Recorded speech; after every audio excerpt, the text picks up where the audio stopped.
Lo demás ya lo sabemos, generamos el campo.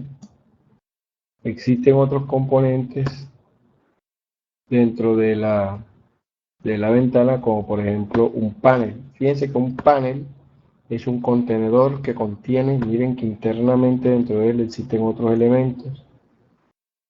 Todos estos elementos están dentro del panel, miren. Miren.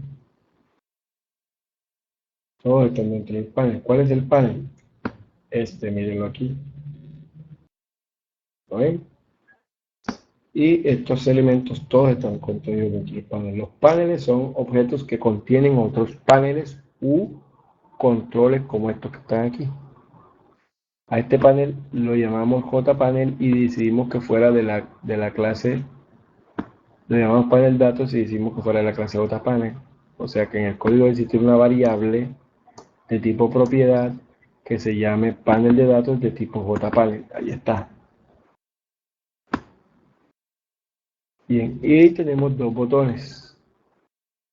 Un botón llamado cuya variable es botón limpiar y otro botón cuya variable es botón agregar. Ambos son de la clase JButton, lo cual quiere decir que debe existir una variable propiedad llamada botón agregar de tipo JButton y otra variable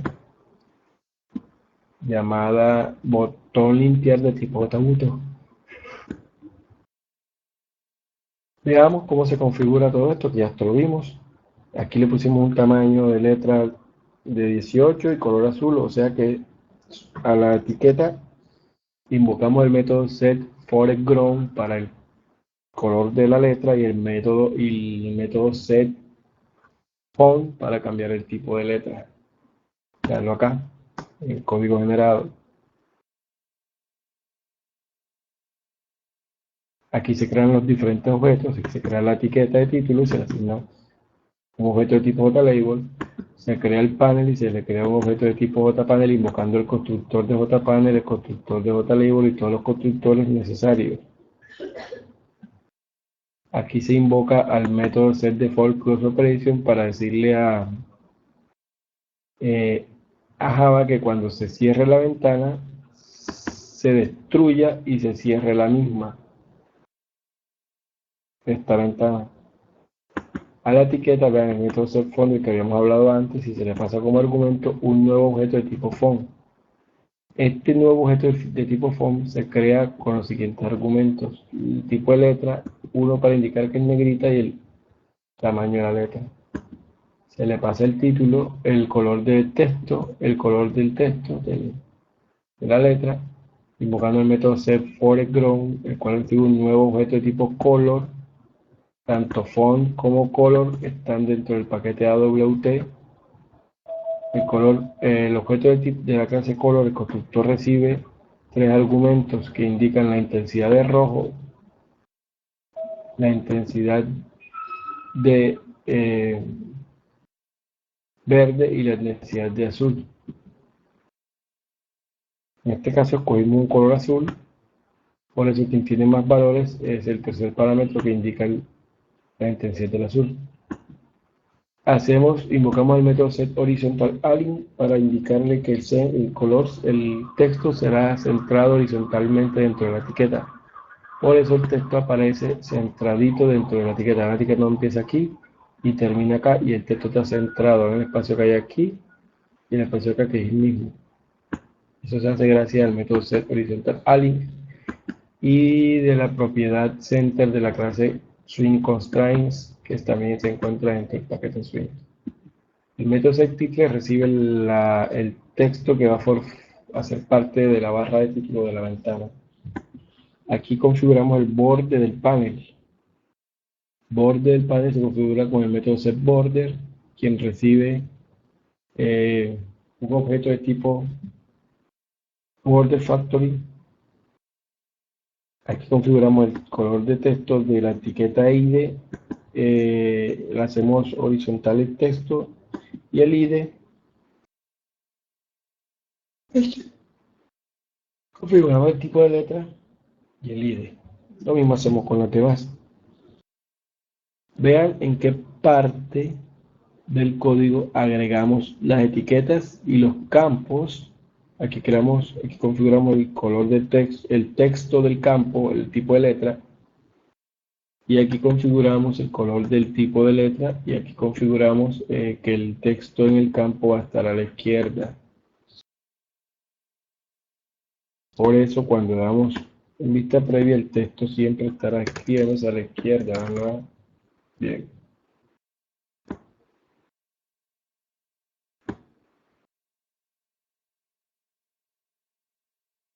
Aquí colocamos los otros campos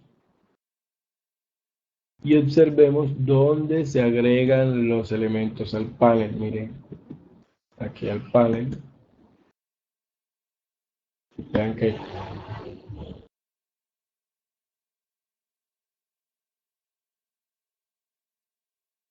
agregamos todos los elementos al panel.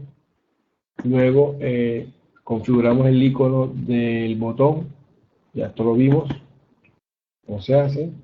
Le colocamos una letrica de tipo mnemónica y el texto. Y luego agregamos cada botón, cada elemento a la ventana. Luego, ojo, el método pack es un método que cuando la ventana se presenta en la pantalla, calcula el tamaño de la ventana según el tamaño del diseño que se utilizó y según el número de elementos y el tamaño de los elementos que estén en su interior. O sea que el método pack calcula de forma automática el tamaño que va a tener la ventana según el diseño que le hayamos dado. Bien. Ahora veamos la clase mascota. La clase mascota es una clase que hereda de object implícitamente, es como si tuviese esto, extends object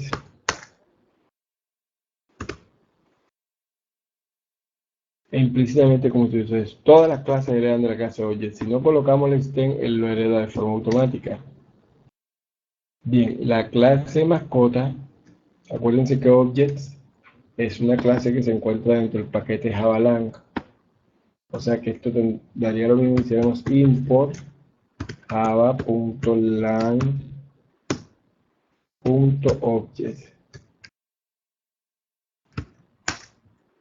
Ahí. ¿Ven? Object pertenece a la clase, al paquete lang. Lo que pasa es que todas las clases que están dentro del paquete lang son importadas y utilizadas de forma automática por las clases. Lo que quiere decir que cualquiera de estas clases system, darle aquí la clase string, darle aquí la string buffer, la clase exception, la clase match para trabajar con matemáticas, operaciones matemáticas, y otro conjunto de clases como la clase boolean, la clase byte, la clase char, las excepciones, casi la mayoría de las excepciones,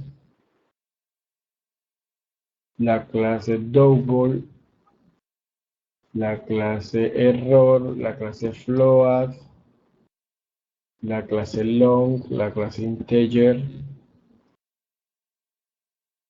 la clase number, la clase object, la clase, todas estas clases que están aquí, todas se invocan de forma automática. Son invocadas o importadas de forma automática, lo cual quiere decir que el import de Javalang no es necesario. Es necesario importar las clases que están en Javalang y se importan de forma automática. Lo mismo quiere decir que la clase object no es necesario indicar de forma explícita que la clase que vamos a utilizar debe heredar de la clase object. Esto es explícito. La clase tiene unas propiedades. Vean que las propiedades son variables que están declaradas, nombre de la variable, tipo de dato y ámbito. Esta declaración es realizada dentro de las llaves de la clase, veanlo aquí.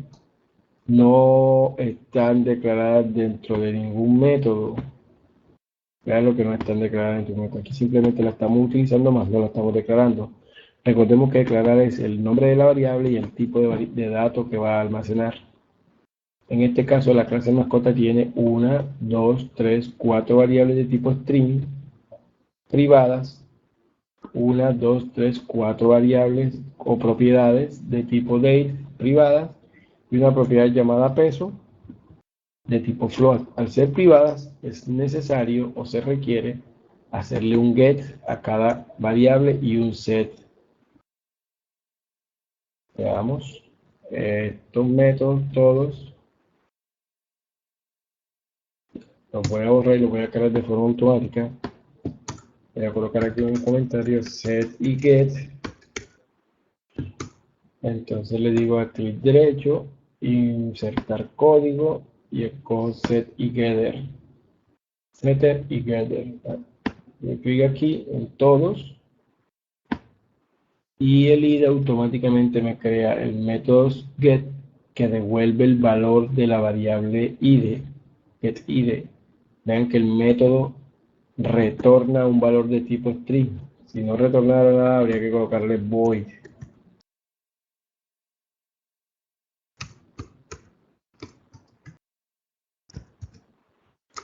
Void.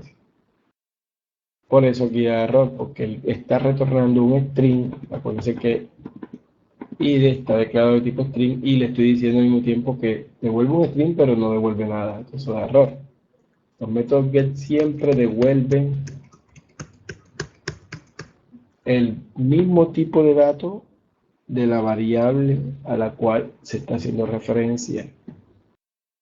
El método getString getID devuelve un string porque el id, la variable id es de tipo string, o sea, devuelve el valor de la variable string. El método setID no devuelve nada, al contrario, recibe un argumento que contiene este argumento contiene el nuevo valor que se le dará a la variable id. Observemos que hay dos variables llamadas id, una que está declarada como propiedad de la clase y otra que está declarada como variable local del método setID. El NetBeans no se confunde entre cuál es cuál. La variable id de tipo propiedad se identifica con la palabra this. Estamos haciendo referencia a las que están acá afuera. Y la variable que no está referenciada con this hace referencia a la variable local. En este caso estamos diciendo que el valor que reciba la variable local será pasado o será asignado a la variable propiedad. Así sería con todos. Bien, guardemos. Ahora miremos la clase AdminMascota. La clase AdminMascota está guardada dentro del paquete de datos e importa la clase HashMap. Como vimos, la clase HashMap se utiliza para representar un mapa. ¿Qué es un mapa? Una estructura de datos. Un momentico les pinto aquí qué es para recordar, porque ya todo eso lo vimos. Es una estructura de datos compuesta por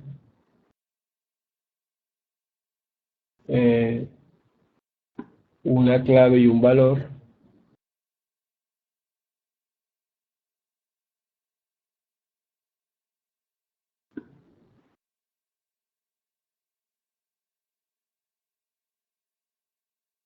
donde la primera parte, o sea, esta parte, está aquí, corresponde, un momento por favor, disculpen.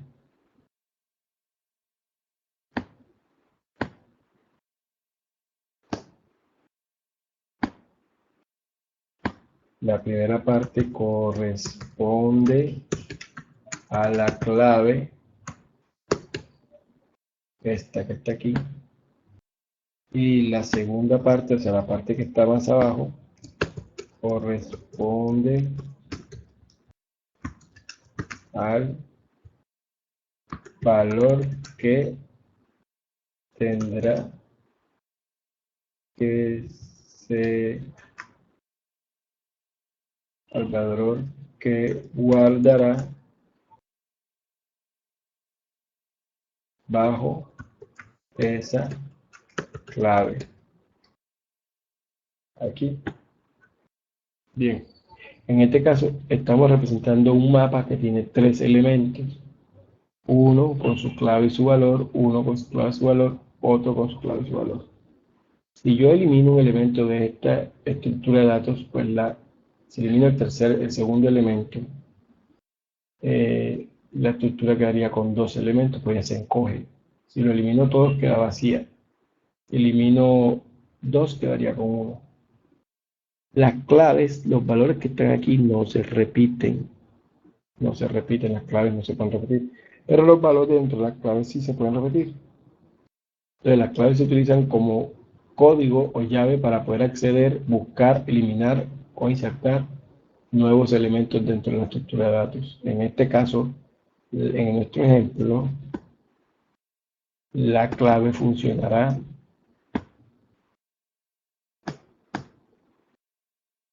como la clave será la clave de la estructura de datos HashMap que vamos a utilizar, que es esta que está aquí, lista de mascotas.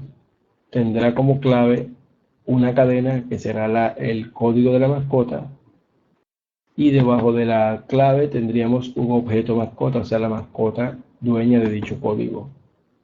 Esto nos permitirá guardar mascotas en la lista y poderlas ubicar por su código. Esta variable o propiedad de tipo HashMap llamada lista mascotas es estática, lo que quiere decir que cuando la variable, cuando la clase, quiere decir que cada objeto creado a partir de la clase mascota tendrá en común la lista de mascotas. Por ejemplo, la primera mascota sabrá cuántos elementos tiene la lista, la segunda, el segundo objeto también, etcétera, etcétera. Los valores de tipo string, los variables marcados con string, no desaparecen, mientras que los objetos sí. El constructor, ya sabemos que este es un constructor. ¿Por qué sabemos que es un constructor? Porque es un método que se llama igual que el nombre de la clase. Veanlo, admin mascota. Y también podemos identificarlo porque es un método que no devuelve nada. Fíjense que este método sí devuelve. No devuelve nada, pero se le indica, perdón, no devuelve nada, pero de todos modos se le debe indicar con void. Este no devuelve nada y se indica con void. Este no devuelve nada y se indica con void. Pero este devuelve la mascota, una mascota, no se le puede colocar void. Si se le deja así, está malo. Porque los métodos, a excepción del constructor, todos deben devolver algo, aunque sea void.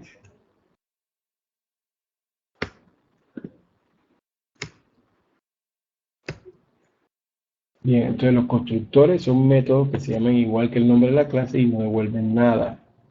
Al invocar el método constructor se debe crear un objeto de tipo admin mascota. Y antes de crearse se pregunta si la lista de mascotas está vacía. No tiene nada, perdón. No se ha creado. O sea, si la variable aún no tiene un objeto creado, quiere decir esto. Si no tiene un objeto creado ni asignado, entonces se lo asignamos. Creamos el objeto de tipo HashMap. Decimos que el objeto se va a crear con clave de tipo string y debajo de la clave está un objeto tipo mascota. Luego definimos, aquí esto es una definición, definimos el método de agregar mascota, el cual no devuelve nada y es público, pero recibe un argumento de tipo mascota, un argumento de la clase mascota, y lanza un error fuera de dicho método. Ese lanzamiento se hace con la palabra throws con S, y el error que está lanzando es de tipo de sección. Al invocar este método y pasarle el objeto tipo mascota, se pregunta, lo primero que hace es preguntar si la variable mascota tiene algo. Si tiene algo, o sea, es diferente de nulo, esto sería verdadero, y el if, el si, ejecutará lo que está dentro de sus llaves.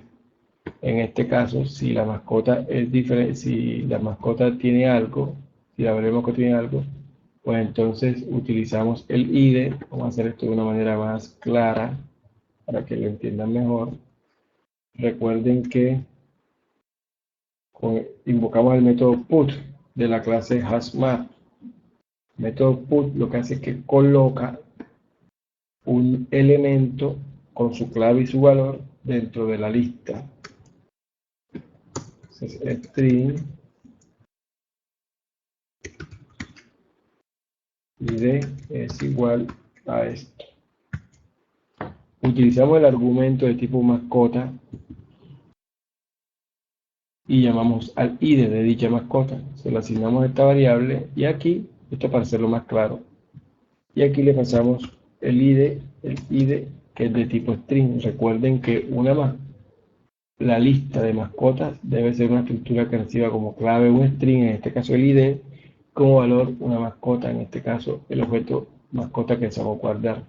Con esta línea de código estamos guardando en la lista una mascota, la cual podemos buscar, recuperar, modificar o eliminar mediante su id. Si la lista está vacía, o sea, esto es falso, mascota sí es igual a nulo, entonces no se ejecuta lo que está dentro del sí, sino que se ejecuta la parte contraria cuando es falso.